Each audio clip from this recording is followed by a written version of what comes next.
That child will never hear another voice for the rest of his life. The sentence echoed through the private medical suite with a weight that seemed to drain every bit of hope from the room. Ethan Carter froze outside the half-open door, unable to breathe as doctors quietly gathered their reports and prepared to leave. As one of the most feared Korean mafia bosses operating in America, Ethan had faced federal investigations, ruthless business rivals, and dangers that would have broken most men, yet nothing had ever frightened him like watching his 8-year-old son, Noah, stare silently at the world without reacting to a single sound. Every specialist money could buy had delivered the same heartbreaking conclusion. Every advanced scan, every consultation, every experimental evaluation pointed toward the same impossible future. Noah would never hear his father's voice again. The mansion overlooking the California coastline had become strangely quiet in the weeks that followed. Security teams still rotated around the property. Luxury cars still arrived through the front gate. Business meetings still filled Ethan's schedule. Yet inside the house, laughter had disappeared. Noah no longer ran through the hallways pretending to race imaginary cars. He no longer smiled when his father entered the room. Instead, he spent hours sitting beside the enormous living room window, watching waves roll toward the shore as though the ocean belonged to a world he could see but never truly reach. Every morning, Ethan forced himself to smile before entering Noah's room, hoping his son would somehow recognize love, even if he could no longer recognize sound. Every night, Ethan sat alone in his office replaying the doctor's words until sunrise. He blamed himself for not finding help sooner. He blamed himself for believing unlimited wealth could solve every problem. Most of all, he feared that one day Noah would forget what his father's voice had ever meant. The household staff moved carefully through each day, speaking in whispers despite knowing the boy could not hear them. Among them was Angela Brooks, the family's Black Maid.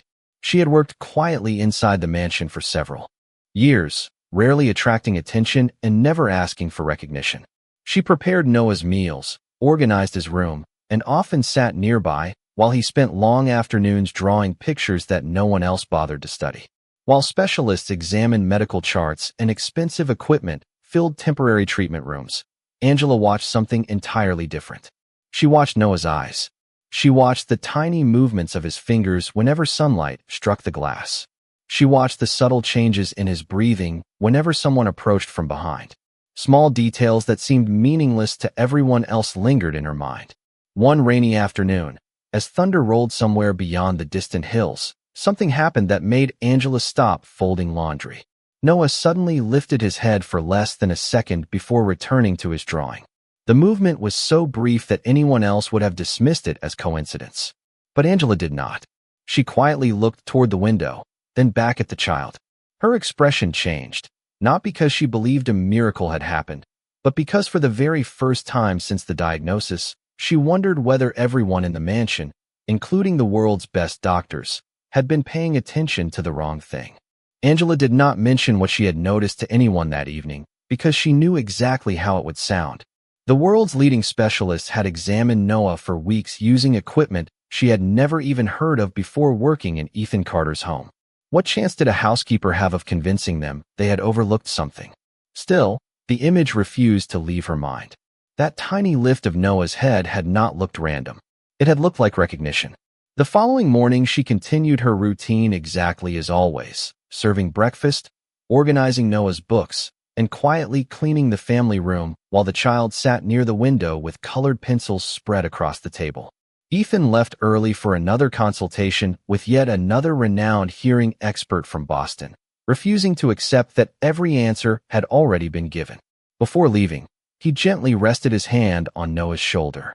The boy smiled politely but showed no sign that he knew his father had whispered, "I will never stop trying." After the front door closed, Angela noticed something else. Noah kept drawing, but each time sunlight reflected from the polished hardwood floor, his eyes instinctively shifted toward the changing light. His awareness of movement was extraordinary. Later that afternoon, she quietly rolled a small wooden toy truck across the floor several feet behind him. Noah did not react.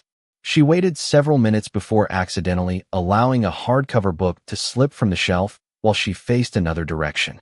The sound echoed through the spacious library, yet what caught Angela's attention was not the noise. It was the faint vibration that traveled through the floor beneath their feet. Noah paused for a fraction of a second before returning to his drawing. Angela repeated nothing. She simply watched. Over the next 2 days, she became even more careful, paying attention without interfering.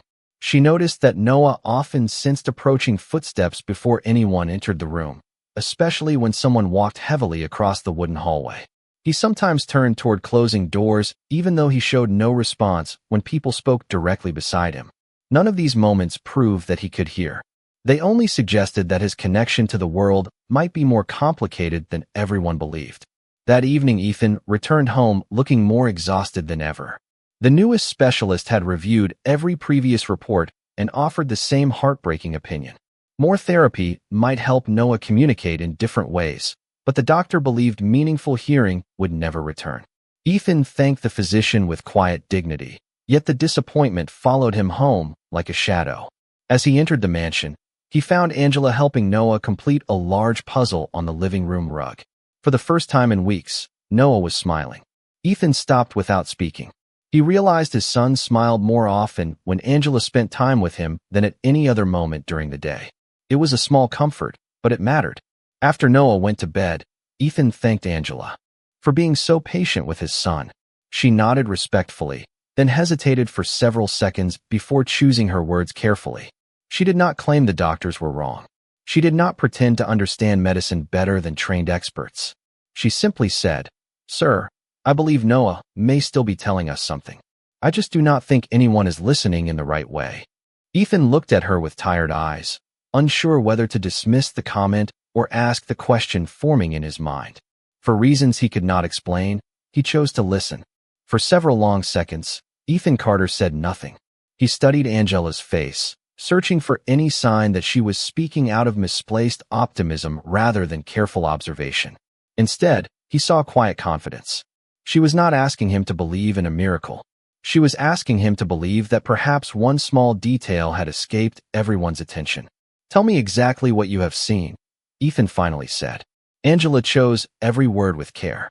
She explained that Noah did not respond to ordinary conversation, but he sometimes reacted to subtle vibrations through the floor, shifting patterns of movement, and changes in his surroundings that seemed too consistent to dismiss as coincidence.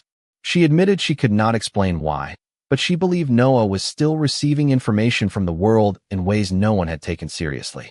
Ethan listened without interrupting.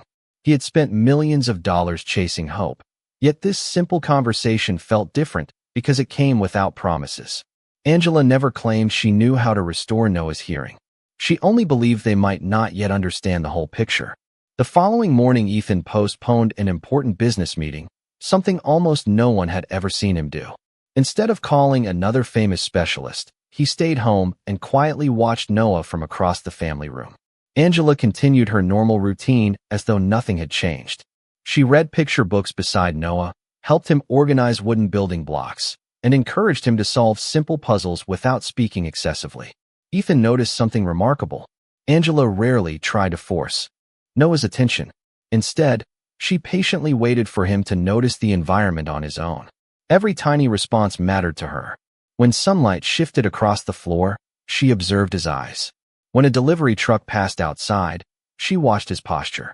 When the family dog jumped from the sofa onto the hardwood floor, she noticed Noah briefly pause before smiling at the playful movement.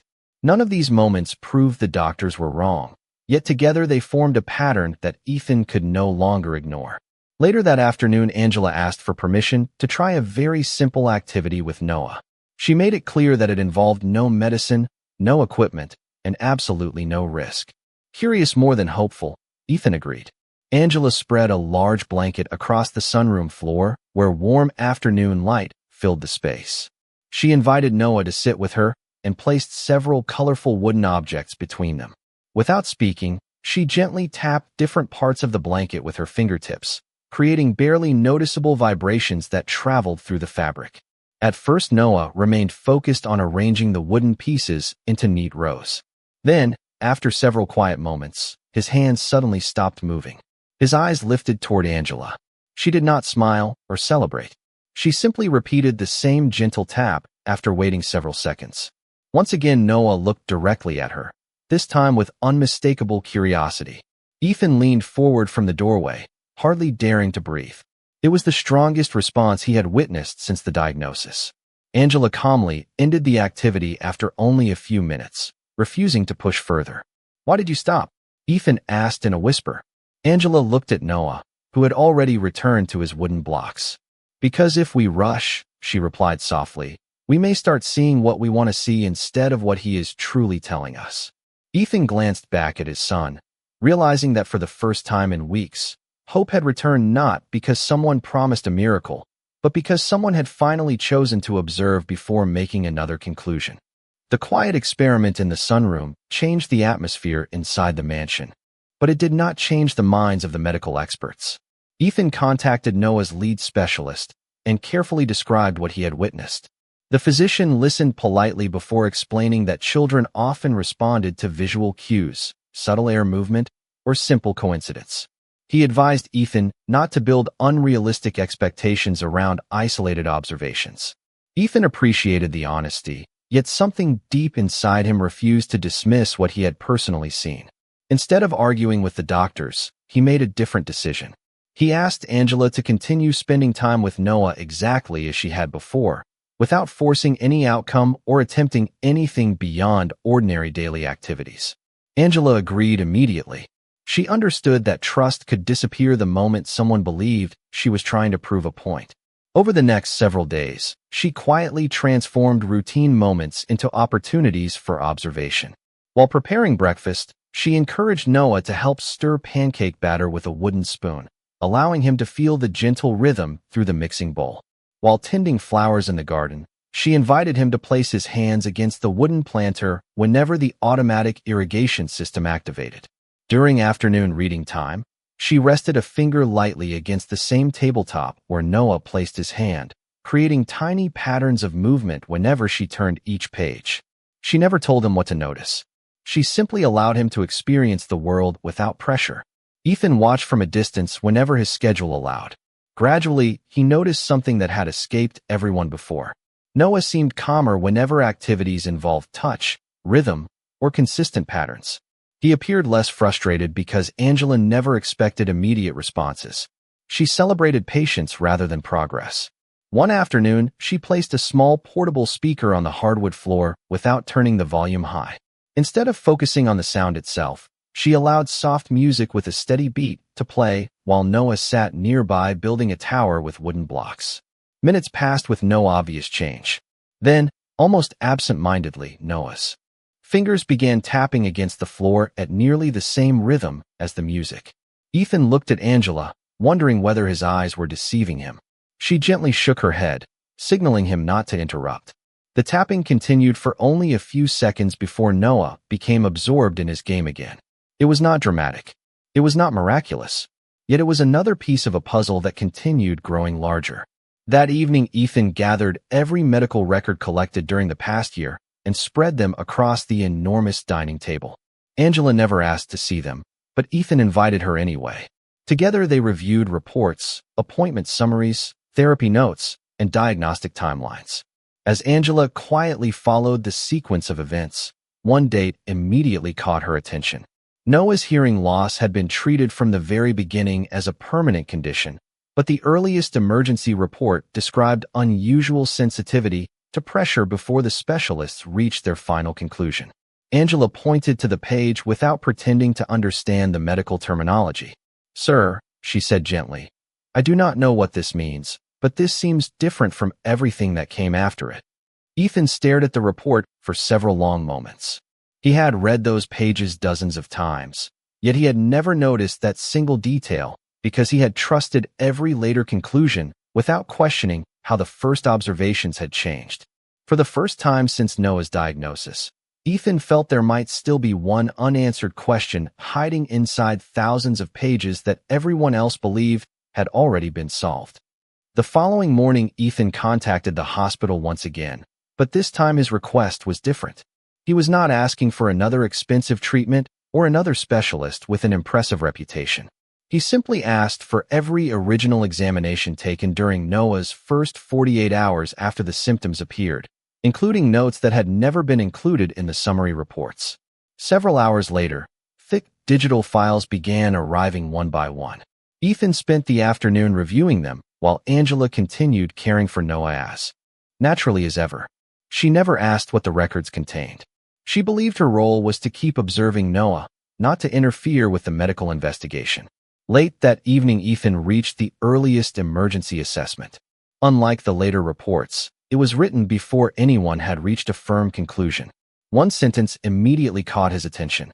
The attending physician had documented that Noah demonstrated inconsistent responses during several basic evaluations and recommended additional observation before confirming permanent hearing loss. That recommendation, however, had quietly disappeared from every report that followed. Instead, later examinations focused almost entirely on supporting the diagnosis that had already become accepted. Ethan immediately arranged a meeting with the lead specialist and brought every document with him. The physician carefully compared the reports, reading each page several times before slowly removing his glasses. He admitted that once a diagnosis becomes widely accepted, later evaluations can sometimes be influenced by earlier conclusions. It was not misconduct. It was a reminder that medicine, like every human profession, could occasionally develop tunnel vision. The specialist agreed that Noah deserved another complete evaluation using a broader approach instead of repeating the same assumptions. Ethan returned home carrying something he had not felt in months. It was not certainty. It was possibility. Angela noticed the change the moment he walked through the front door. His shoulders were no longer weighed down by defeat. Without saying a word, he handed her a copy of the first emergency report and pointed toward the highlighted sentence. Angela quietly read it before looking back at Ethan. Neither of them celebrated. There was still no guarantee that Noah's hearing could improve.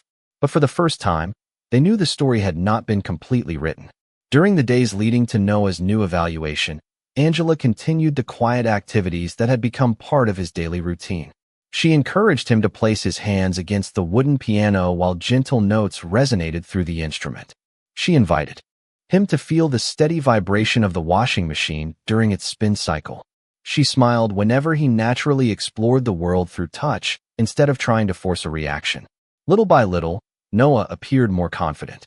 His frustration faded because someone finally understood that communication did not begin with words. It began with trust. On the morning of the new appointment, Noah calmly held Angela's hand as they entered the medical center. Ethan noticed that his son looked less anxious than during previous visits. The examining physician greeted them warmly and explained that today's assessment would begin without assuming any previous diagnosis was correct. Every observation would be treated as new information. As Noah sat quietly inside the testing room, Ethan glanced toward Angela through the glass window. She simply nodded with quiet encouragement.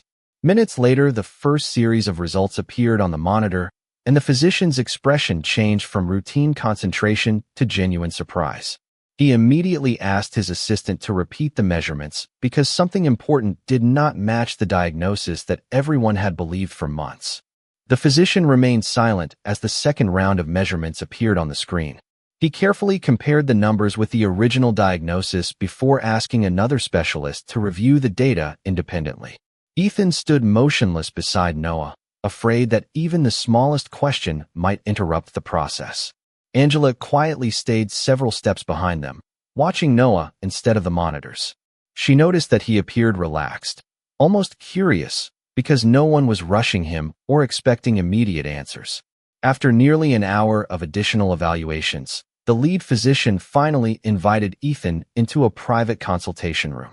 His expression was serious, but it no longer carried the hopeless certainty Ethan had seen so many times before. "We believe the original diagnosis does not tell the complete story," the physician said carefully. "Your son does have a significant hearing condition, but the new testing suggests that some auditory pathways are responding more consistently than we previously believed. The earlier conclusion that he would never hear again may have been reached too soon." Ethan closed his eyes for a brief moment. He was not hearing a promise of recovery. He was hearing something almost as valuable: hope based on evidence instead of emotion. The physician continued explaining that Noah's condition appeared more complex than permanent total hearing loss. Certain responses had likely been overlooked because the early evaluations quickly focused on one explanation instead of continuing to explore other possibilities. With a personalized rehabilitation program combining hearing therapy, sensory integration exercises, and careful long-term monitoring, Noah's ability to recognize sound might improve beyond previous expectations. It would require patience rather than miracles. Ethan thanked the medical team sincerely before returning to the waiting area, where Angela sat quietly beside Noah. He looked at her for several long seconds before speaking. "You saw what all of us missed." Angela gently shook her head. "No, sir. I only kept watching after everyone else believed there was nothing left to see." Those words stayed with Ethan throughout the drive home.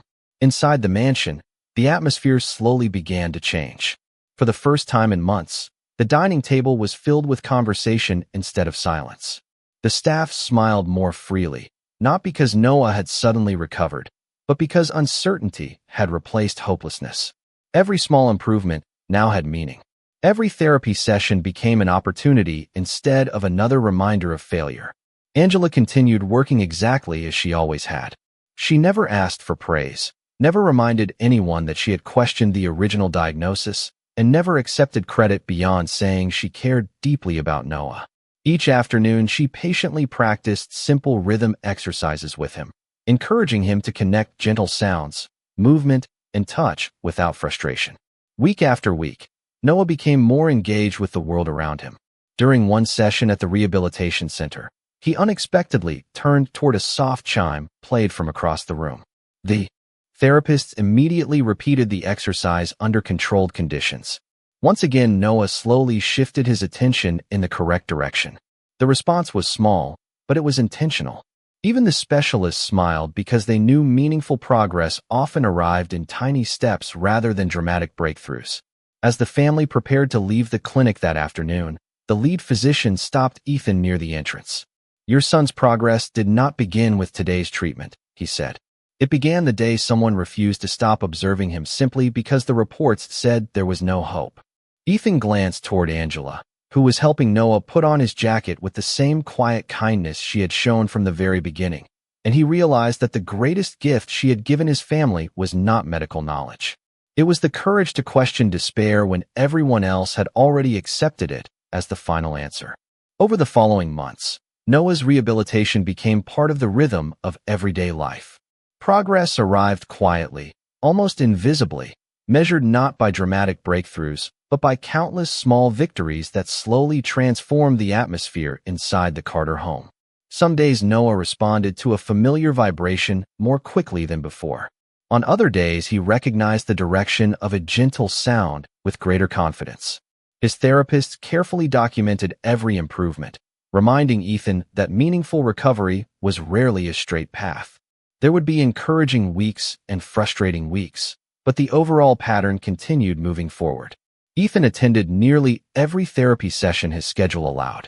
The same man who once believed every problem could be solved through influence or money now sat patiently beside his son, celebrating achievements that lasted only a few seconds. He learned that hope was built one moment at a time.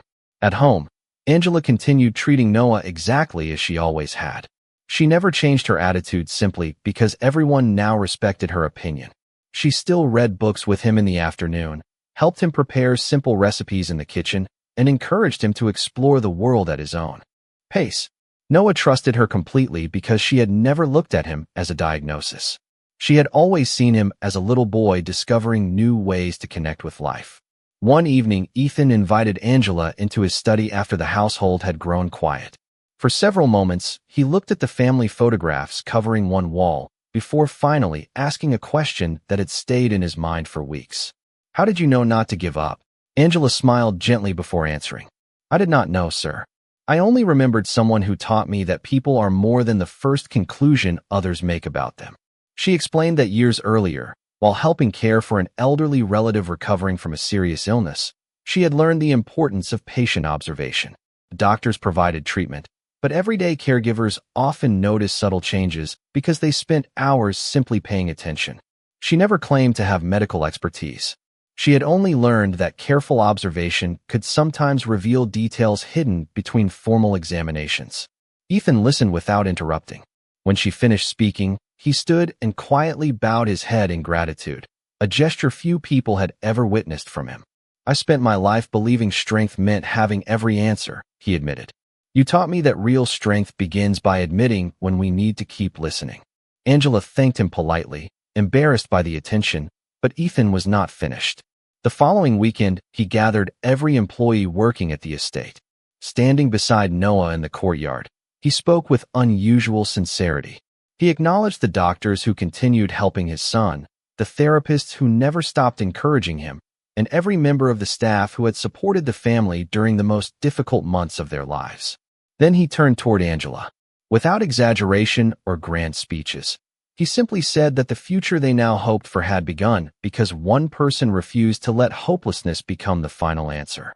The entire staff applauded warmly while Angela lowered her eyes, clearly uncomfortable being the center of attention.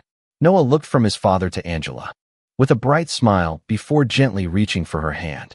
She squeezed it softly, and Ethan realized that no award or public recognition could ever equal the quiet trust his son had already given her. Watching them together, he understood that the greatest changes inside his family had not been caused by wealth, power, or influence. They had been created by compassion, humility, and the willingness of one ordinary person to notice what everyone else had overlooked. Spring arrived with warm ocean breezes flowing through the open windows of the Carter estate, and with the new season came changes so gradual that they were almost impossible to notice from one day to the next. Noah continued attending rehabilitation several times each week, and every session built carefully upon the last. His therapists often reminded Ethan that the human brain could adapt in remarkable ways when given consistent support, patience, and realistic expectations. They never promised perfection, but they celebrated every measurable improvement. Noah now recognized certain environmental sounds more reliably than before, especially familiar tones that were repeated during his daily exercises. At home, Angela remained the steady presence she had always been. She never rushed Noah through his practice, never expressed disappointment when progress slowed, and never allowed a successful day to become pressure for the next one. She understood that confidence grew best in an environment where mistakes were accepted as part of learning. One Saturday afternoon, the family gathered in the bright sunroom where everything had quietly begun months earlier. Sunlight poured across the hardwood floor while Noah worked on a large wooden puzzle spread across the same blanket, where Angela had once noticed his first subtle response. Ethan sat nearby reading reports from the rehabilitation center, occasionally glancing toward his son with a smile that had become much more common than worry. Angela prepared fresh lemonade in the adjoining kitchen before carrying a tray into the room. As she carefully placed the glasses on the table, one spoon lightly touched the rim of a glass, producing a soft, clear chime. It was not loud enough to startle anyone. In fact, neither Ethan nor Angela paid much attention to it. But Noah did. His hand stopped moving. Slowly, almost cautiously, he lifted his head and turned toward the table where Angela stood. The room became perfectly still. No one spoke because they feared interrupting the moment. Angela remained exactly where she was, her expression calm, allowing Noah all the time he needed. Ethan quietly leaned forward, hardly believing what he was seeing. After several seconds, Angela gently spoke Noah's name in the same warm, steady voice she had used every day since he first entered her life. Noah. The little boy blinked once, then turned a little farther toward her voice. His eyes met hers with unmistakable recognition. Tears immediately filled Ethan's eyes, but he remained silent because he wanted the moment to belong entirely to his son. Angela smiled softly without moving closer. She simply repeated his name one more time. Again, Noah looked directly at her. This time a bright smile slowly spread across his face. It was not because every sound had suddenly become clear. It was because he had recognized someone who had never stopped believing he could continue making progress. Ethan quietly covered his face for a moment before walking over to his son. Kneeling beside him, he gently placed a hand on Noah's shoulder. The therapist had encouraged him to continue speaking naturally throughout Noah's recovery, so with quiet emotion he said, "I am so proud of you, son." Noah looked at his father, studying his lips as he had learned to do during therapy, then listened with complete concentration.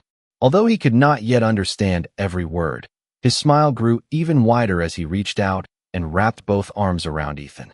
Watching father and son embrace, Angela quietly stepped back, hoping not to interrupt the moment. Ethan looked toward her over Noah's shoulder, and without saying anything, their eyes shared the same understanding. The greatest miracle inside that room had never been instant healing. It had been the extraordinary power of patience, compassion, and one person's quiet determination to keep believing when everyone else had already given up. Nearly 3 years passed, and the Carter estate no longer felt like the quiet house that had once been weighed down by fear. Laughter echoed through the hallways again. Family dinners lasted longer because everyone wanted to stay at the table, and Noah had grown into a confident young boy who continued making steady progress through therapy, determination, and the unwavering support of the people who believed in him. His hearing was not perfect, and his doctors were always honest about that. Some sounds remained difficult to recognize, and some days were better than others. Yet every milestone represented something far greater than medical improvement. It represented a family that had learned never to mistake uncertainty for impossibility. Noah attended school with the support of caring teachers and modern hearing technology, and he approached every challenge with quiet resilience. Whenever classmates asked why he sometimes listened differently, he simply smiled and explained that everyone learned to hear the world in their own way. Ethan often watched those conversations from a distance with immense pride. Years earlier, he would have tried to protect his son from every obstacle. Now he understood that courage grew through encouragement rather than control. Angela remained with the family, although no one referred to her simply as the maid anymore. She had become someone whose presence defined the warmth of the home itself. Noah still sought her out whenever he wanted to share good news, practice reading aloud, or celebrate another personal achievement. She accepted every joyful moment with the same quiet humility that had carried the family through its darkest days. One afternoon, Ethan invited several physicians, therapists, teachers, and members of his household to a small gathering in the garden overlooking the ocean. It was not a celebration of a miracle. It was a celebration of gratitude. Standing beneath the shade of old trees, Ethan spoke with a sincerity that surprised everyone who knew him. He thanked the medical professionals for refusing to stop searching after the new evaluation began. He thanked the therapists for reminding the family that meaningful progress required patience instead of impossible expectations. Then he turned toward Angela. Looking directly at her, he said, "The greatest lesson my son received was not how to hear more sounds. It was how to live in a world where someone believed in him before there was proof. You reminded all of us that hope is strongest when it is supported by kindness, observation, and perseverance." The garden fell completely silent before warm applause filled the afternoon air. Angela smiled modestly, clearly uncomfortable with being praised, but Noah immediately walked over and slipped his hand into hers just as he had done years earlier. No speech could have expressed their bond more clearly than that simple gesture. As the sun slowly settled beyond the Pacific Ocean, Ethan watched his son laughing with the woman who had changed their lives through patience rather than promises. He realized that the most valuable thing his wealth had ever given him was the opportunity to recognize the extraordinary character of an ordinary person. Some stories end with dramatic victories that transform everything in a single moment. Their story was different. It was built one careful observation at a time, one quiet act of compassion after another, until hope slowly became reality. And long after people forgot the medical reports, the appointments, and the difficult months that came before, one truth remained inside the Carter family forever. Never underestimate the person who chooses to keep caring after everyone else has stopped looking.